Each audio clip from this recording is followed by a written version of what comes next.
अस्सलाम वालेकुम students, how are you all. उम्मीद है आप सब खैरियत से होंगे। स्टूडेंट्स, आज हम क्लास 6 मजमून इस्लामियात बाब चाहे हुए टॉपिक इखलाक व आदाब सबक का नाम तहारत और पाकीज़गी को डिस्कस करेंगे। इसमें अहम बात हमारे पास कौन से होंगे? पाकीज़गी का मतलब क्या है, तहारत और पाकीज़गी की अहमियत क्या है, तहारत और पाकीज़गी के फ़वाइद क्या हैं और माशरती फ़वाइद कौन से हैं। Okay, open your book page 42, topic तहारत और पाकीज़गी।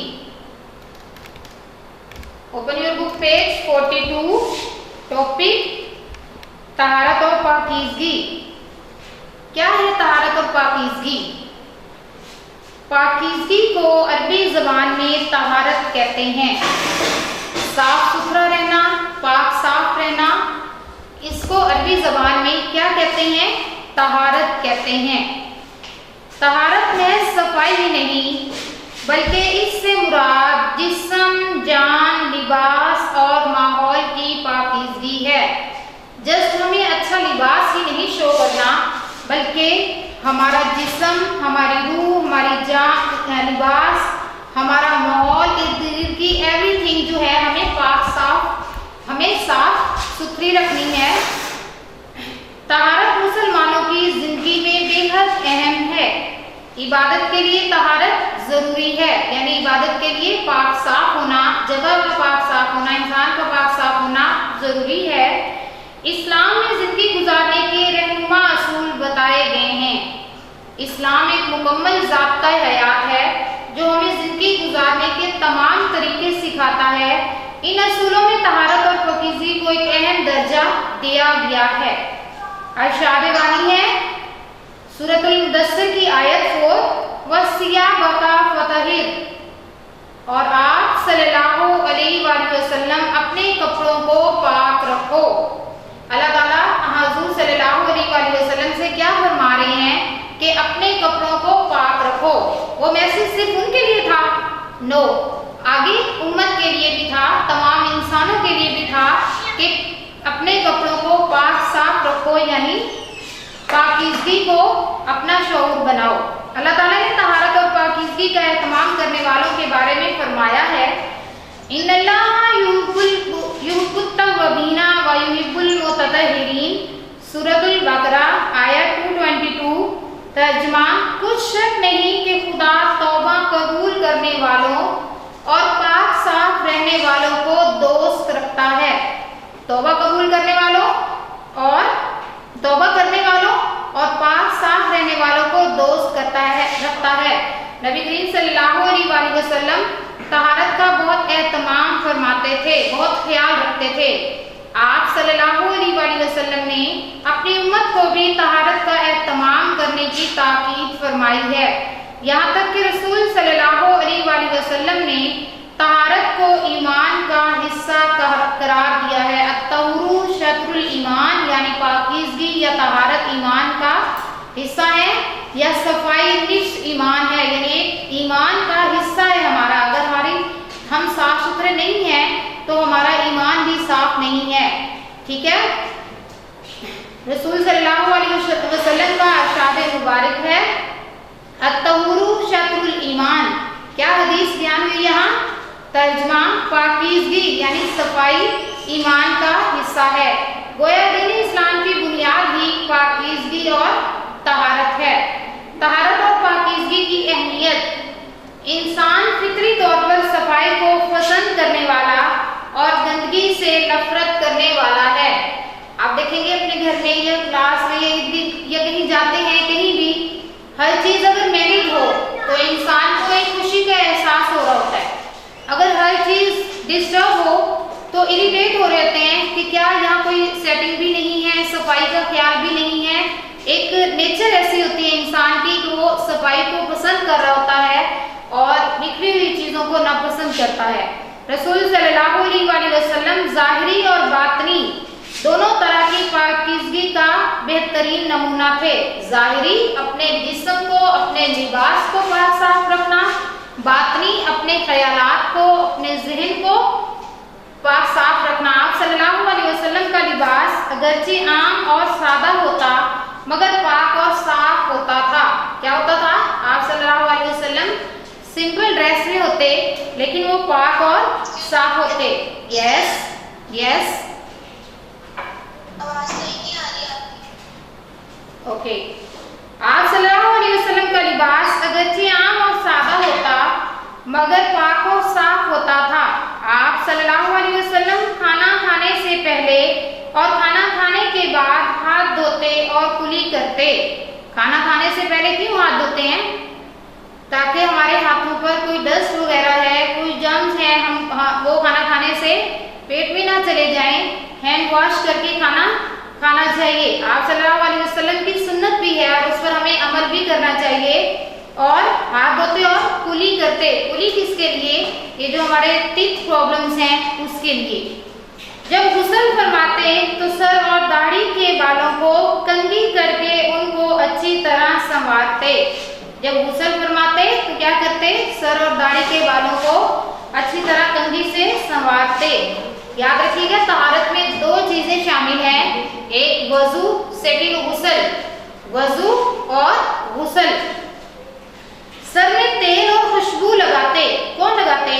आप सल्लल्लाहु अलैहि वसल्लम सर में तेल और खुशबू भी लगाते। अगर किसी शख्स के सर और दाढ़ी के बाल बिखरे हुए देखते तो ऐसे शख्स को अपनी हालत दुरुस्त करने का हुक्म देते, यानी अपना हुलिया दुरुस्त रखने की उसे ताकीद करते। नाखूनों को तराश करते। मिसवाक का एहतमाम फरमाते। हर नमाज के मौके पर ताज़ा वजू फरमाते। क्या कहते हैं? वजू करने से पानी के जितने कतरे नीचे गिरते हैं हमारे गुनाह भी उतने झड़ते हैं। तो एक सवाब की नियत से हमें ये नहीं करना कि चले हमने वजू किया हम इससे 2 या 3 नमाजें इकट्ठी पढ़ लेंगे। हमें सवाब की नियत से हर नमाज से पहले वजू करना चाहिए। वजू के वक्त मिसवाक जरूर फरमाते। जब हमने कहीं स्पेशल पर्सन से के घर जाना हो, मिलना हो, तो क्या करते हैं? अच्छा सा ड्रेस पहनते हैं, खुशबू लगाते हैं, बंदे सवरते हैं कि वो शख्स ये ना कहे या वो फैमिली ये ना कहे या हमारे जो फैमिली मेम्बर ये कहेंगे तो इसको तो सेंस ही नहीं है। तो जब हम अल्लाह के हुजूर, देखिए इतनी बड़ी हस्ती के हुजूर हमने नमाज अदा करनी, उसको शुक्र बजा लाना है, तो क्यों ना हम अच्छे से हुलिये में उसको राजी करें, तो उसको ज़्यादा अच्छा लगेगा, वो ज़्यादा हमारी इबादत कबूल करेगा, पसंद करेगा। तो यहाँ पर वजू के वक्त मिसवाक ज़रूर करें ताकि हमारे मुंह में स्मेल या कोई भी खाने पीने का पीस है तो वो निकल जाए। आप सल्लल्लाहु अलैहि वसल्लम ने अपने सहाबाए किराम रज़ी अल्लाह तआला अन्हा को भी साफ सुथरा रहने की तालीम फरमाई। लोगों को ताकीद की कि वो कच्चा प्याज या लहसुन खाकर मस्जिद में इस हाल में ना आए कि उनके मुंह से बदबू आ रही हो। कच्चा प्याज और लहसुन की स्मेल होती है तो स्मेल से लोग इरिटेट भी होते हैं। तो उस वजह से आप सल्लल्लाहु अलैहि वसल्लम ने उनको मस्जिद में आने से मना फरमाया ताकि उनके मुंह से स्मेल ना आए और दूसरे लोग इरिटेट ना हो, जिससे दूसरे लोग राहत महसूस करें। बदू लोग अक्सर पानी की कमी की वजह से कई दिन गुस्ल ना करते थे। क्या था कि जो बदू लोग थे मदीना में, वो कुछ पानी की कमी की वजह से कई दिनों तक नहाते नहीं थे, गुस्ल नहीं करते थे। आप सल्लल्लाहु अलैहि वसल्लम ने उनको हिदायत फरमाई कि कम से कम जुमा के रोज गुस्ल करके मस्जिद में आएं ताकि दूसरे लोग इनके पसीने की बदबू से परेशान ना हों। वैसे तो गुस्ल सवाब की नियत से हमें रोज कर लेना चाहिए, नहीं तो हफ्ते में 1 या 2 बार हमें लाजमी करना चाहिए ताकि हमारा जिस्म पाक रहे। इस्लाम में तहारत और पाकीज़गी की बड़ी अहमियत है। जो शख्स अपना बदन और लिबास पाक साफ रखता है उसके ख्यालात और अकाइद भी पाक साफ हो जाते हैं। जैसे नमाज हमें बेहयाई और बुराई से बचाती है, इस तरह जब हम पाक साफ रहते हैं, वजू की हालत में रहते हैं, तो हमारे दिल में खुद ब खुद ख्याल आ रहा है, चले हम तस्बीह पढ़ लेते हैं, दुरूद पाक पढ़ लेते हैं। इससे क्या होता है? हमारे जो ख्यालात होते हैं वो किसी भी नेगेटिव वे की तरफ ख्यालात पाक रहते हैं और हमें सवाब भी मिल रहा होता है।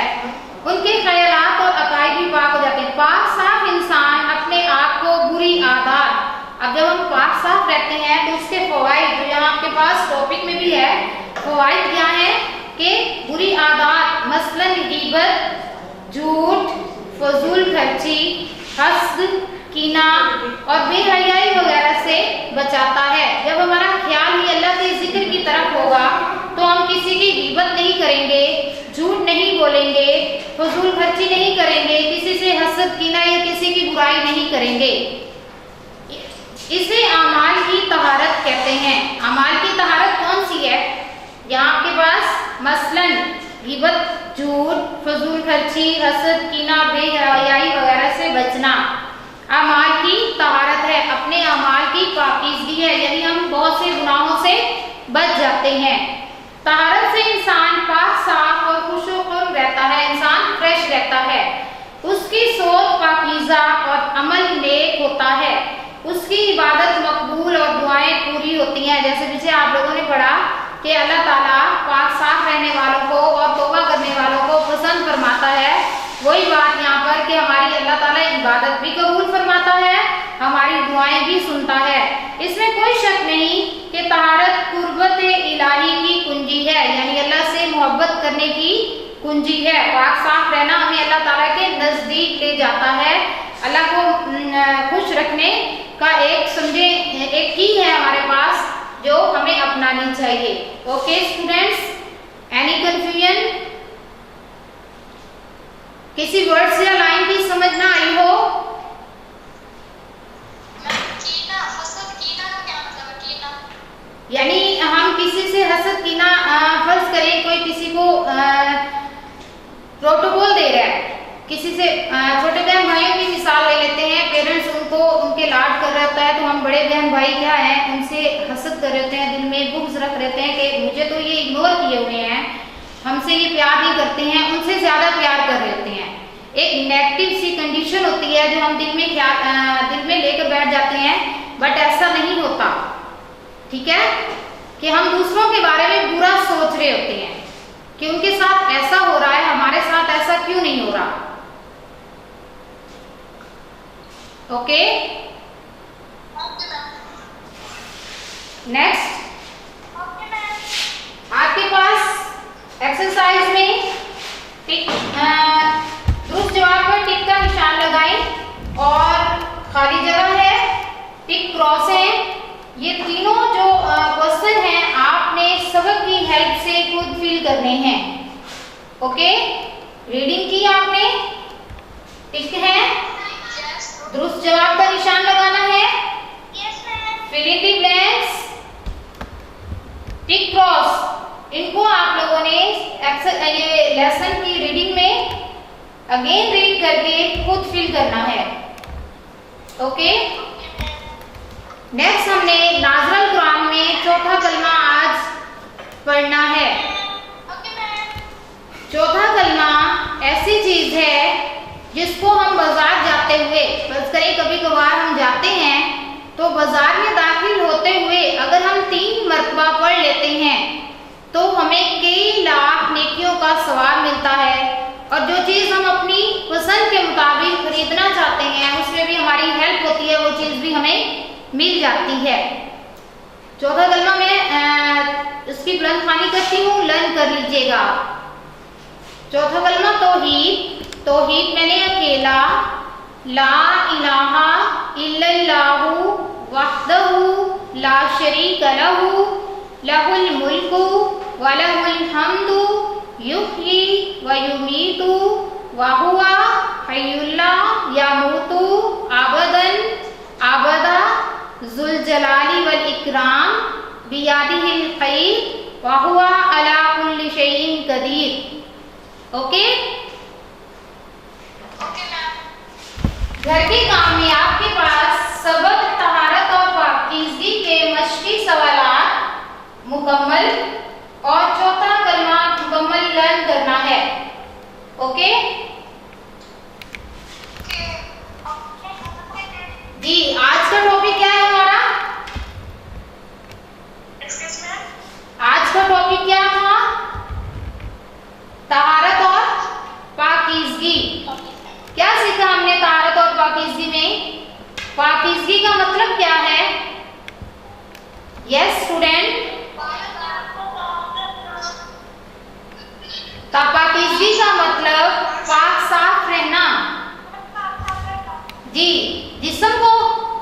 लिबास को, अपने ख्यालात को। ठीक है, पाकीज़गी की अहमियत क्या है कि अगर हम पाक साफ रहते हैं तो अल्लाह ताला हमें पसंद फरमाता है।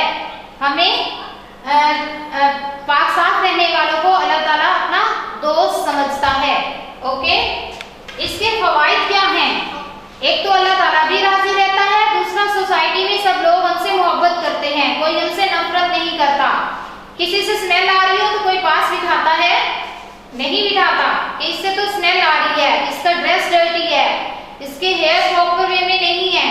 तो क्या होता है, सोसाइटी में भी हमारे उस तहारत और पाकीज़गी के बहुत से फवाइद और नुकसान होते हैं। अगर हम पाक साफ नहीं रहते हैं तो लोग हमसे नफरत करते हैं, हमसे अच्छा बर्ताव नहीं करते हैं या अच्छे सलूक से पेश नहीं आते हैं, हमें पास नहीं बिठाते हैं। अगर हम प्रॉपर वे में अपने ड्रेस को, हेयर स्टाइल को, ये कुछ भी करते हैं तो लोग पसंद करते हैं कि इन्हें इतनी मैनर है। तालीम याफ्ता लोगों को तालीम याफ्ता लोग होने का क्या फायदा है कि हमें मैनर आए। माशरती फवाइद वही मैंने आपसे भी डिस्कस किए कि एक तो सोसाइटी में सब हमसे हमें पसंद करते हैं, दूसरा अल्लाह और उसके रसूल भी हमसे राजी होते हैं। हमारा निफ्स ईमान जो है सफाई से मुकम्मल होता है। Any confusion?